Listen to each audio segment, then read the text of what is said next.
Hello! Hi guys, this is Mike with One Man's Junk.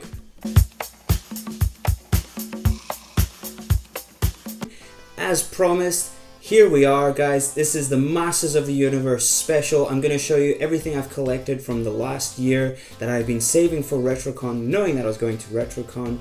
And of course it is all He-Man, Masters of the Universe, MOTU related. So if you excuse me just one second.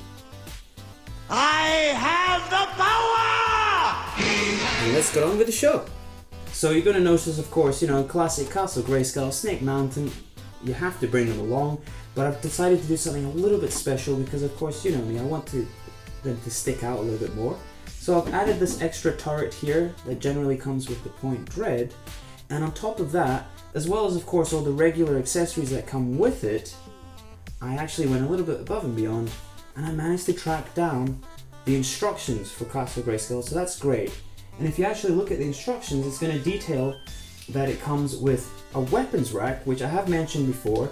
Most of those weapons are fairly common, fairly easy to find, except this guy here, of course, very self-explanatory why, it's very easily lost. That pistol will be included along with the full weapons rack, but not just that, it will also include something that's always missing. How cool are these? Very rarely seen, seldom found. These would be the cardboard inserts that make up the decoration for Castle Grayskull, so that's pretty cool. Then we have Snake Mountain, which, as you can tell, is working. If you give me a second, I need to turn it off, otherwise the feedback is killer. So we have a perfectly working Snake Mountain here. So we've got the Crystal Castle here, Shira's Crystal Castle. It does include some pieces, but there's just so many. The Crystal Castle actually came with a little mattress, came with a little pillow, a little carpet, so definitely aimed at girls. And certainly those are pieces that are pretty hard to track down, and if you do track them down, they're usually not in a good condition. We have the Fright Zone here. Now unfortunately it is missing the little puppet here. I was lucky enough to find one a few months ago, but one of my fans spotted it in the video and claimed it, so kudos to him, and well, we'll find another one, I'm sure. We have the Slime Pit here, so keeping in with the Fright Zone with Hordak. We've got Point Dread, and we've even got the Blaster Hawk as well. Interesting fact about Point Dread, it actually came with 2 cardboard inserts, same as Castle Grayskull. Very hard to come by. And this one here is actually pretty cool, the old Slime Pit. Everybody loves the Slime Pit. Little known fact, Mattel actually planned to re-release it in the early 90s along with its King Arthur line. Unfortunately, they never got around to doing it. It's highly sought after. There's a rumor that it was released, but my understanding is it looks exactly the same. The only thing is that it was packaged within the King Arthur packaging. So that's definitely a piece a lot of people are trying to track down. So let's have a quick look at some of the loose figures that I have accumulated over the last year. I've been saving them specifically for this event, and I'm excited to show you what I have and what I will be bringing. So of course we do have a lot of the rarer figures here, like Rotar. We've got a lovely Horde Trooper, we've got Clamp Champ here, we've got a King Randor with a replacement cape, we've got a lovely complete Mosquitor, we've got Extender complete. You may notice I have an incomplete Scareglow, I have a complete Scareglow. We have another lovely later release Buzzsaw Hordak. So he's definitely one of the hardest ones to find, and the most difficult part, of course, would be that tiny little buzzsaw that is included. So really excited to take that along. I have a feeling he may not be coming home with me. I don't think he's going to survive the weekend. How about this pair here? We have a Terraclaw Skeletor and we have a Flying Fists He-Man, but you're going to notice that they do in fact come with the 2 red clips. So these figures here, again, they're not that uncommon. It's hard to find them where they're not severely damaged because of course it is chrome. But the biggest issue with these, or the biggest feature, is tracking down this little red clip. So I will include a close-up so you can see it, but this is very hard to track down, and I guess the reason why is that it just really looks like just a red piece of plastic. And if you're wondering what function does it serve, it's so that you could actually play with the figure. Now let's show you some cool variants that I'm going to be taking along. So you probably remember this guy. This is Peach Armor Mechanic. He will definitely be coming along. But you haven't seen this guy yet. Yes, I just picked him up. This is actually the first release of Beastman. This is the 8-back Beastman. The reason it's referred to as 8-back is because it was released in a package which on the back there was only 8 figures, which was the original 8. Now, the way to distinguish him is actually, it's fairly easy. If you zoom in, or if you look at the zoomed in picture that I'm about to show, you'll notice that it's all in the eyes. He's actually got white dots painted on the eyes. It's a nice little detail that sets it apart. There is a few other little features, like there's a short strap at the back. He's stamped 1981. His loincloth is a little bit more detailed, but the eyes is definitely the biggest giveaway, and that will be coming with us to Retro. Here's another one, very rare. This is of course the Sorceress. Now we've all seen the Sorceress, you probably noticed I have 2, but this one here, I'm going to post a photo right now and you'll be able to see. This one was actually released in Italy. This is the Italian version, and it is a variant because instead of having the painted eyes like the regular one, it actually has stickers. So again, easily lost, but a great little variant, and you'll see when I do the side-by-side comparison, very easy to spot. Here's another great one. This of course is Rattler, a very, very common figure, but this is the variant. Yes, it's the Redneck. How cool is that? So not incredibly valuable, but I think it's really cool because it's a very clear, very obvious variant, which is what we love. And finally guys, how about this one here? Wow, that one is very rare. This is none other than Laserlight He-Man. He was released only in Europe. He was produced only in Italy and Spain. There's 2 variations. This is the made in Italy one, which has the Dolph Lundgren face. There's another one that has the regular He-Man face on the Laserlight body. And again, this is extremely sought after because this version of He-Man, like I said, was not released in the US, only in Europe. So he'll be coming along. Here's your chance to own some history, folks. So you may have noticed my Battle Cat t-shirt. It was a very thoughtful gift from my brother. Thank you very much, Al. And you may have noticed Battle Cat here having a little frolic with his pink friend. So this is none other than Claudine.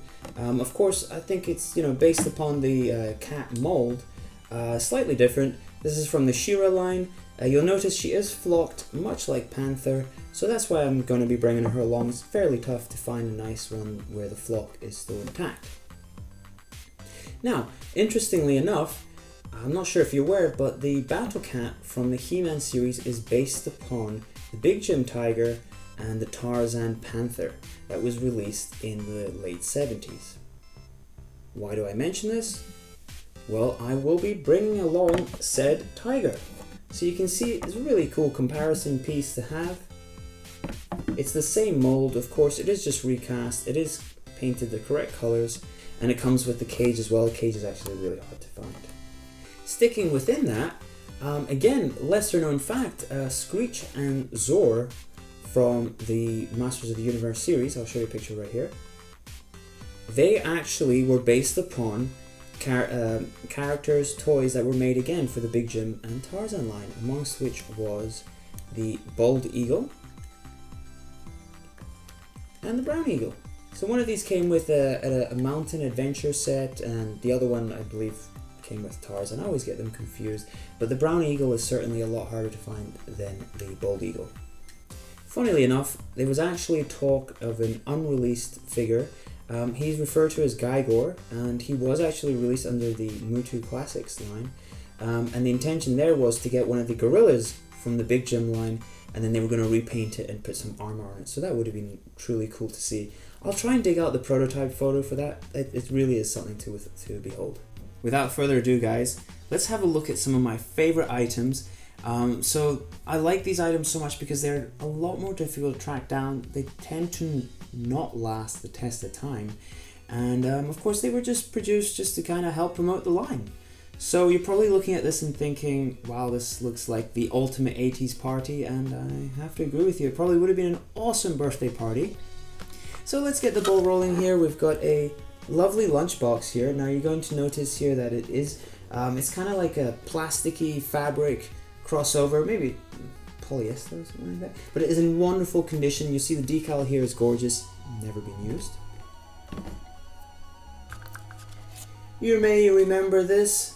Yes, so I will not be selling this. But what I will be doing is I will be picking up some cooking chocolate, and I'm going to try and make some lollipops, so hopefully be handing a few of those out. Now I mentioned that party, well here we go, we've got the party hats here. We've even got the loot bags. So these are great here. You fancy a bit of painting? You want to do some finger painting? We have a lovely He-Man smock here. We're done with finger painting. Well, we've got the coloring in book here, we've got sticker fun, and we've even got this one here, which is the cut out book. So really, you know, we've got the afternoon is sorted. If you want to dress up, we've got a lovely costume set here.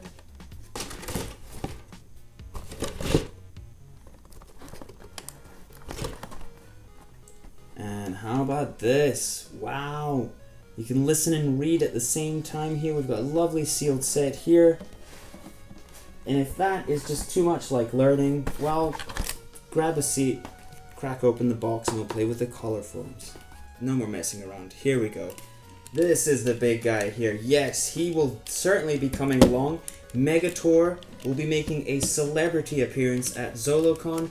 He will be available. He will be up for purchase. So guys, make sure to bring your cash, bring your checkbooks, because you will finally have a chance to own one of these super, super rare He-Man Giants that was released, again, only in Europe. Right folks, so this stuff here, it is pretty special. It is very rare, but let's show you something that is even more rare. Something that wasn't sold to the general public, that was produced purely as promo material.